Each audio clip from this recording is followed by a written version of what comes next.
ఇంకోటి అమ్మ ఇప్పటిదాకా ఇండస్ట్రీలో ఉన్న ఇంకో కారణం కూడా ఆవిడ మిగతా వాళ్ళతో ఎలా ఉంటారు అని.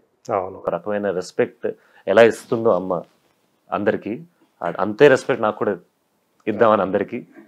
అండ్ అందరితో బాగుండాలి, అందరితో సరదాగా అంటే ఉండాలి. తను ఏదైతే తీసుకుందో జీవితంలో రామకృష్ణ గారితో కలిసి జీవించాలని, దానికోసం కూడా చాలా స్ట్రగుల్ అయ్యారు కదా వాళ్ళు. వద్దా అది అంటే మీ గురించి మీరంటే చిన్నపిల్లలు కాదు ఇప్పుడు, అవును. ఇద్దరు కూడా ఒక మెచ్యూరిటీ వచ్చిన వాళ్ళే. సో అర్థం చేసుకోగల ఇది ఉంది. సో ఫస్ట్ మీ సైడ్ నుంచి గ్రీన్ సిగ్నల్ వచ్చిన తర్వాతే తను కూడా ఒప్పుకున్నారని చెప్పి. పాపం చాలా భయపడింది సార్ అమ్మ. నేను సొసైటీ ఎలా చూస్తుంది? ఆ సొసైటీలో అంటే సొసైటీ కంటే అమ్మకి ఇంపార్టెంట్ ఏంటంటే నేను శ్రేయ, నా చెల్లెలు శ్రేయ ఎలా మీరు ఎలా తీసుకుంటారని ఫస్ట్ అమ్మకు వచ్చే ఆలోచన కదా. ఆలోచన అది ఫస్ట్ భయపడతారు కదా సార్. భయపడతారు, అవును. ఎందుకంటే ఇవన్నీ చాలా సెన్సిటివ్ టాపిక్స్ అండ్ కరెక్ట్ కదా. పిల్లలకి ఎక్కువ అంటే రాకూడని టాపిక్స్. అంటే ఎలా చెప్ప, ప్రతి ఫ్యామిలీలో అవ్వదు ఇది. అవదు. మనం ఒక సినిమా స్వాతి అనే సినిమా చూసినప్పుడు అమ్మకి కూతురు మళ్ళీ పెళ్లి చేయటం అనేది చూసినప్పుడు అది రెవల్యూషన్ అది టైంలో.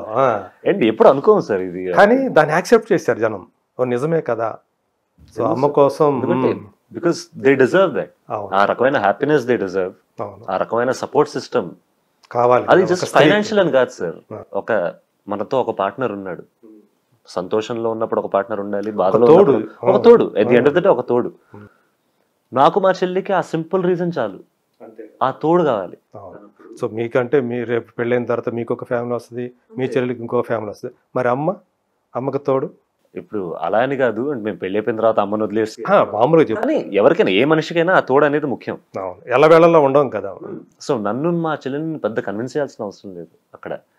మాకు ఓన్లీ థింగ్ ఏంటంటే, అంటే మిమ్మల్ని కన్విన్స్ చేసింది అమ్మ రామకృష్ణ గారా? ఎవరు కన్విన్స్ చేయలేదు సార్ యాక్చువల్లీ మమ్మల్ని. ఎందుకంటే నాకు చెల్లికి ఫైనల్లీ కావాల్సింది ఏంటంటే ఆవిడ ఆనందంగా ఉండడం. ఎందుకంటే నేను చెల్లి చాలా చూసాం, ఆవిడ ఎలాంటి జర్నీలో వెళ్ళింది, ఎలాంటి దీనిపైన ఇండస్ట్రీలో ఎంత స్ట్రగుల్ చూసింది అనేది. So at the end of the day if she's choosing a person, నేను ఒకటే అడిగా ఎంత కాన్ఫిడెంట్గా ఉన్నావు ఈ పర్సన్ మీద. She was very confident on that person. మేము కలుసుకున్నాం అండ్ నాకు చాలా నచ్చారు. అండ్ సింపుల్ ఒక తోడు అమ్మ డిసైడ్ చేస్తుందంటే why will we say no. So తను కూడా ఆ ఫీల్డ్లో ఉన్న, నేను అది కూడా చూడలేదు సార్, అసలు ఏ ఫీల్డ్లో ఉన్నాడని కూడా చూడలేదు నేను ఫస్ట్. మీ మైండ్లోకి అది కూడా రాలేదు. ఎందుకంటే నాకు ఉన్నదల్లా ఏంటంటే మా అమ్మనలా చూసుకుంటారు. అవును. అండ్ ఆయనలో ఉన్న ఎమోషనల్ కెపాసిటీ ఎలా ఉంది, అమ్మని అర్థం చేసుకోవడానికి చేసుకోవాలి 100%. ఇవన్నీ చూసాను కానీ మస్ట్ కదా అది 100%. అది మా అమ్మ పాప మిస్ అయింది, అదే ఆ ఎమోషనల్ సపోర్టే కావాల్సింది ఇన్ని సంవత్సరాలుగా. ఎందుకంటే మనకి ఈ ఇండస్ట్రీలో కావాల్సిందే నలుగురు ఫ్రెండ్స్, లేకపోతే మన అమ్మ నాన్నలు. ఈ ఎమోషనల్ సపోర్ట్ లేకపోతే ఇండస్ట్రీలో నడవడం చాలా కష్టం. ప్రతిరోజు ఒక టెస్ట్, ప్రతిరోజు ఒక స్ట్రగుల్. అలాంటప్పుడు తోడు అనేది కంపల్సరీ. ఇంటికి వచ్చిన తర్వాత మనకి ఆ సపోర్ట్ అనేది ఇంటి దగ్గర ఉంటే వేరే లెవెల్ ఉంటుంది. అంతే కదా సార్. అండ్ ఇన్నేళ్ళు అది లేదు అని తెలిసినప్పుడు చాలా బాధేస్తుంది. అండ్ ఫైనలీ మనం రామ్లో అది చూశాను నేను, మా చెల్లి అండ్ మా తాతగారు అమ్మమ్మ గారు కూడా చాలా కన్విన్స్ అయ్యారు.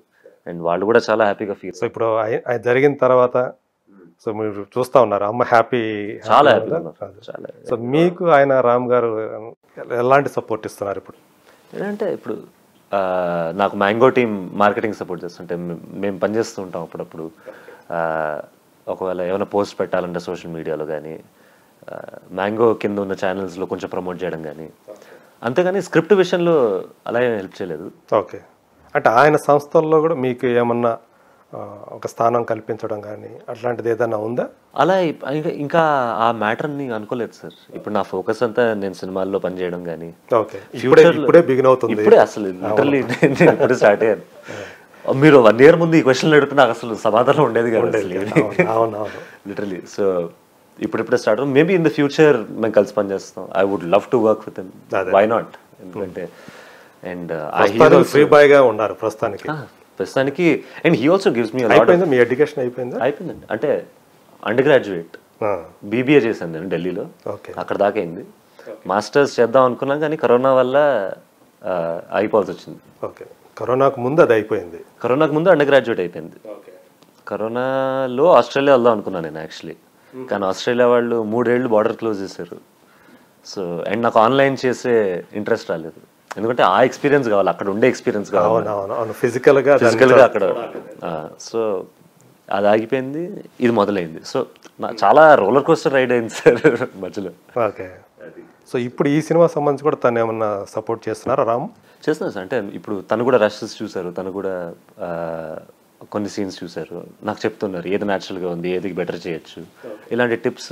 Because he's also very experienced and he works in movies selections కానీ, మూవీ మార్కెటింగ్ కానీ. సో ఆ చనువు అయితే ఉందా తన దగ్గర? ఆ చనువు సార్ ఇంకా అప్పుడు ఫ్రీగా మాట్లాడుకోవటం కానీ అట్లా? మేము ఇద్దరం చాలా సైలెంట్ సార్, ప్రాబ్లం అక్కడ. తక్కువ మాట్లాడతారు కానీ? నేను తక్కువ మాట్లాడతా, ఆయన తక్కువ మాట్లాడతారు. అఫ్ కోర్స్ మేము నవ్వుకుంటూ ఉంటాం, కలుసుకుంటూ ఉంటాం, హాయిగా ఉంటాం ఇద్దరితో. కానీ మా పర్సనాలిటీస్ ఏంటంటే ఎప్పుడు ఇద్దరు సైలెంట్ వ్యక్తులు ఉంటే చిన్న కాన్వర్జేషన్లు ఉంటాయి.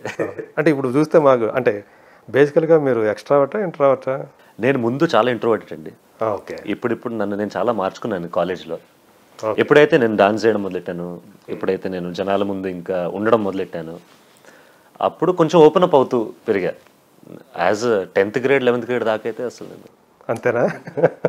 అదొక రకమైన భయం కాదు, అదేంటో నేను అలా ఉండేవాడిని, బై నేచరే అట్లా, బై నేచర్ అలా ఉండేవాడిని. ఇప్పుడు కూడా నేను పెద్ద ఎక్స్ట్రోవర్ట్ అన్ను, కొత్త వాళ్ళని కలిస్తే నేను చాలా మంచిగా ఉంటాయి, కానీ ఓపెన్ అప్ అవ్వడానికి కొంచెం టైం పడుతుంది. అంటే ఇప్పుడు కొంచెం సోషల్గా మూవ్ అవుతున్నారు. అవునవును. అప్పుడు సోషల్గా ఉండేది కాదు, అంతగా ఉండేది కాదు, ఇప్పుడు కొంచెం బెటర్, మనుషుల్లో కలుస్తున్నారు. ఇప్పుడు అందుకే సడన్ గా ఇన్ని కెమెరాలు సడన్ గా కనిపించేసరికి సో ఓవర్వెల్మింగ్. ఇప్పుడు నిజంగానే అన్ని రకాలుగా టెస్ట్ ఉంటుంది మీకు? టెస్టే సార్, బట్ ఐఎమ్ ఎక్సైటెడ్. ప్రెషర్గా తీసుకోవడం కంటే అదొక ఆపర్చునిటీగా తీసుకుంటే మనం చాలా హ్యాపీగా ఉండొచ్చు ఇక్కడ. Good, nice. అదే ఇప్పుడు అంటూ ఉంటాయి ఇవన్నీ, తగిలినప్పుడు చూసుకుందాం అంటే, ఎదురైనప్పుడు అలాంటి సిచ్యువేషన్ ఎదురైనప్పుడు అది కరెక్ట్గా మనకు తెలియాలి, ఎలా బిహేవ్ చేయాలి, ఎలా స్పాంటేనియస్గా ఎలా రెస్పాండ్ అవ్వాలి అనేది చాలా ఇంపార్టెంట్ కదా. ఓకే. సో ఇది సర్కార్ నౌకరీ అనే సినిమా ఆకాష్కి సంబంధించి ఒక యాక్టర్గా మంచి పేరు తెస్తుందనే నమ్మకం ఉందా? ఆకాష్ హీరోగా కంటిన్యూ అవ్వాలనుకుంటున్నాడా లేకపోతే యాక్టర్గా కంటిన్యూ అవ్వాలనుకుంటున్నాడా? సార్ హీరో అనేది మనం చేసుకోలేము సార్, అది ఆడియన్స్ ఇప్పుడు అయితే మనం అప్రిషియేట్ చేసి మన వర్క్ మీద నిజంగా నమ్మకం పుట్టి వాళ్ళకి అలా అయినప్పుడే మనం చేసినప్పుడు అప్పుడు మనకి హీరో అనే బిరుదు కానీ స్టార్ అనే బిరుదు కానీ అప్పుడు ఇవ్వచ్చు. నేను ఫస్ట్ కాన్ఫిడెన్స్ ఇద్దాం అనుకుంటున్నా ఆడియన్స్కి, ఏంటంటే నేను యాక్ట్ చేయగలను అనే కాన్ఫిడెన్స్, నన్ను నమ్మచ్చు, నన్ను నమ్మి థియేటర్కి రావచ్చు అనే కాన్ఫిడెన్స్ ఇవ్వాలని ఉంది. సో ఫస్ట్ ఆర్టిస్ట్గా నేను కొంచెం ముందుకెళ్దాం అనుకుంటున్నా. హీరో అవుతానా స్టార్ అవుతానా అనేది ఆడియన్స్ చేతిలోనే ఉంటుంది. అది నన్ను నేను హీరోగా అనుకుంటే ఎవరికేం రాదు, స్టార్లా అనుకుంటే. సో ఆర్టిస్ట్గా నన్ను నేను క్రాఫ్ట్ చేసుకుంటూ, ఒకవేళ ఇప్పుడు ఈ మూవీలో ఇంకా చాలా బాగా చేయొచ్చు అని చాలా మంది అనొచ్చు, బాగా చేసామని చాలా మంది అనొచ్చు.